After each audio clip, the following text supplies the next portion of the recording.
We have been talking around something for several episodes now, and I want to ask you directly, what happened with Wei? I talked to her. When? 10 days ago, we had a video call that lasted almost 2 hours, and I have been sitting with it since, trying to understand what I feel about it. Tell me what happened. I asked her if we could talk properly, not by message, a real call. With time set aside, she said yes immediately, which I had not expected. I thought there might be some negotiation about it, some circling, but she just said yes when works for you. What did you make of that? I think she had been waiting for me to ask, which I should have understood earlier. She was doing the same thing I was doing, waiting for the other person to come first. Both of you waiting. Both of us waiting for almost 5 months. Both of us sitting with the same silence, and both of us telling ourselves the other one needed to move first. It sounds absurd now. From the outside, it probably looked absurd from the beginning. How did you open the call? I said, I have missed you, which is what I had decided to say, what we talked about in EP70, the simplest true thing. And she was quiet for a moment, and then she said, I have missed you too. And something shifted immediately before we had said anything about what had happened. Just those 4 words and the weight of the 5 months changed. What came after? We were careful with each other at first. Warm but careful. We talked around the edges of it for maybe 20 minutes, catching up on the surface things, and then I said, I want to understand what happened between us. Not to argue about it. I just want to understand. And she said, I do too. And what did you learn? Several things. Some of them were what I had feared, some of them were not what I had expected at all. The professional misunderstanding that I thought had started everything was real, but it was different from what I had imagined it to be. How so? I had been carrying a version of it in which I had done something wrong, some decision that had overstepped or offended. What we actually described was smaller than that. She had felt that a decision I made on a shared project, without consulting her, had signaled that I did not value her perspective, not that I had deliberately excluded her. Because she did not know how. Because she did not know how, and because she was not sure whether she was right to feel what she felt. She kept asking herself, is this a real thing, or am I being oversensitive? And the longer she asked that question without saying anything, the larger the unanswered feeling became. The same mechanism that kept you silent. Exactly the same. She was doing the thing I was doing from a different starting point, both of us carrying an unasked question that was growing heavier the longer it went unasked. What did you say when she told you this? I said you were right to feel it. I did move without checking in. I do that sometimes when I am certain about a direction and I forget that certainty is not the same as consensus. I should have asked you. I am sorry I did not. How did she receive that? She was quiet for a moment and then she said, I did not need you to be wrong. I just needed to know that you had heard me, and that was a harder thing to receive than an apology would have been, because it meant she had not needed me to be guilty.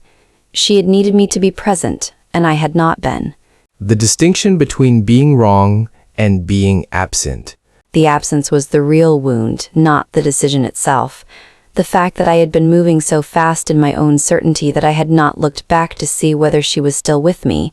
Are you okay? I think so. It was a difficult thing to understand about myself, that I can be so focused in my own direction that I forget to check that the people I care about are still alongside me. Is that something you knew about yourself before this? I think I knew it abstractly. The way you know things about yourself that you have heard from others but have not yet fully felt the cost of. This was the first time I felt the actual cost. What happened after that part of the conversation?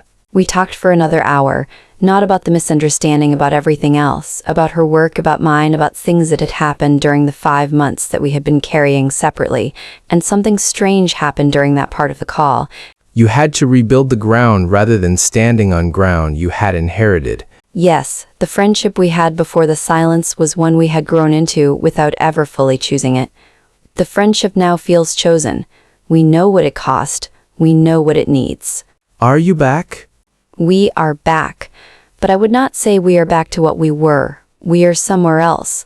I think it is a better place, but it is not the same place. That might be the honest version of repair, not a return to what was something new built from what is left. I have been thinking about that. In English, there is a concept of restoration, of returning something to its original state, but I do not think relationships work that way after a real break. You cannot restore them. You can only rebuild, then. You know what the silence cost? What it nearly cost. And that knowledge is now part of what you carry into the friendship. It is not a wound exactly, more like a scar that reminds you to be more careful with what matters. I want to talk about the language of what you did, because the conversation you described required something specific, and it is worth naming. What do you mean? You opened with, "I have missed you," which we discussed, but you also said when you moved to the harder part, "I want to understand what happened between us, not to argue about it. I just want to understand." That framing did something very specific. It removed the adversarial structure before we entered the difficult part. I was not coming in with a position to defend or a verdict to deliver. I was coming in with a question, and that made it easier for her to come in the same way. The question rather than the statement. The invitation rather than the case. And when she told me what she had felt, I did not defend myself first. I heard it first. I said, "You were right to feel it," before I explained anything about my own intentions or perspective. The acknowledgement had to come before the explanation, because if you explain before you acknowledge, the explanation sounds like an excuse. Acknowledge before you explain. That is a principle worth keeping. It is the thing I have had to learn most deliberately, because my instinct when I feel accused of something is to immediately contextualize, to say, "Here is why I did what I did," which might be true and relevant. But if it comes before the acknowledgement, it sounds like, "Here is why you should not feel what you feel." And people cannot hear context when they are still waiting to be heard. They can only hear the context after they feel they have been seen. That is the order: see them first, then explain. Is there anything you want to say about the 5 months? Not to me, but to anyone who is sitting in a silence like the one you were in, waiting for the other person to move first. Go first. Whatever the cost of going first feels like it is smaller than the cost of not going. I spent 5 months telling myself I was waiting for the right moment, or waiting for a signal, that what I was actually doing was protecting myself from a conversation that I was afraid might tell me something I did not want to know, and the protection was not free. The protection is never free. Never. It always costs something. The question is just whether you are paying it consciously or whether you are paying it while telling yourself you are being careful. Thank you for telling us. Thank you for asking. All of you for 5 episodes. Think about a silence you are currently in with someone who matters. What is it costing you? And what is it costing them? And what would it take to go first? I want to stay with something you said for a moment, that the friendship now feels chosen, that it is a better place but not the same place. Yes. I think that is one of the more honest things you can say about repair, because there is a version of repair that people describe where everything goes back to how it was, where the break is fully undone, and I am not sure that is actually available, not in real relationships. I do not think it is because the people doing the repairing are not the same people who built the thing before it broke. You have both been changed by the break itself, by what you discovered about yourselves, and about each other during the silence. You cannot unknow those things, and the new relationship is being built by people who know them. Which means repair is not restoration, it is construction. It is construction from different materials than the first time. Some of those materials are stronger, some of the original ease is gone. It is a different structure, but it can be a more honest one. Let me ask you something about the conversation itself. You said you were careful with each other for the first 20 minutes talking around the edges. What was happening in that time?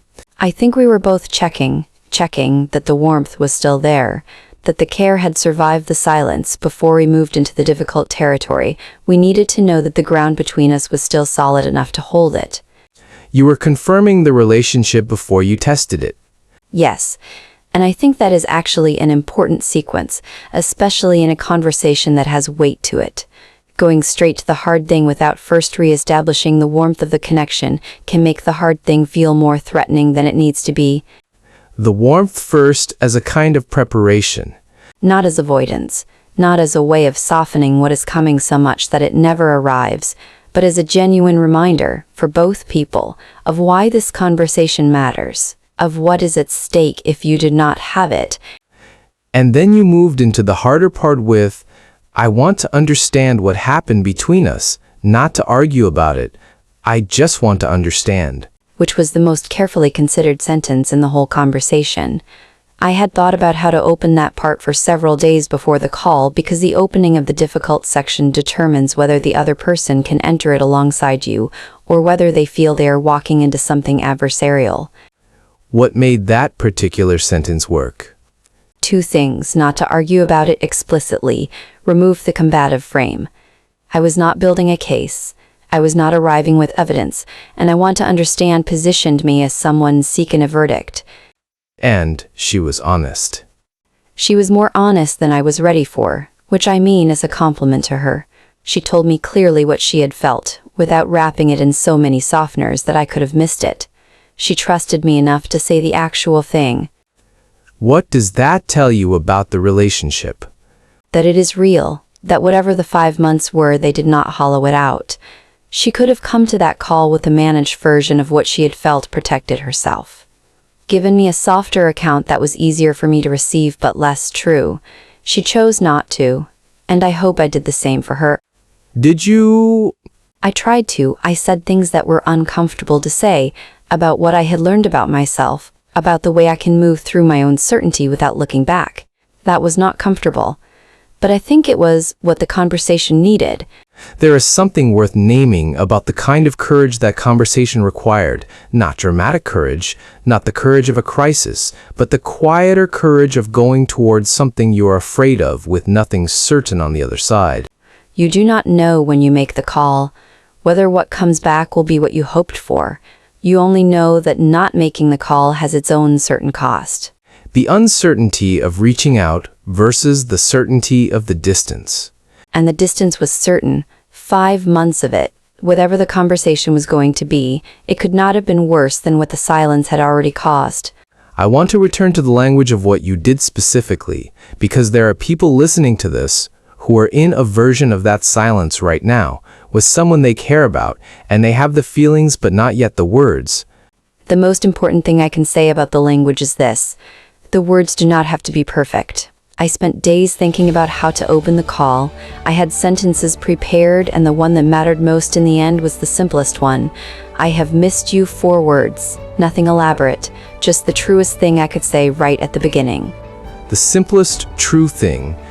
Start there. Whatever the complicated thing is that you need to say eventually, you do not have to arrive at it immediately.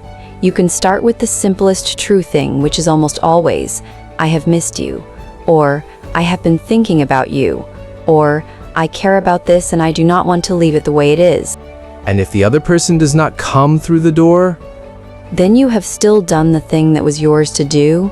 You cannot control what comes back. You can only control whether you reached out, and reaching out, even imperfectly, is more than the silence. think about a silence you are currently in with someone who matters. What is it costing you, and what is it costing them? And what would it take to send the simplest truth thing?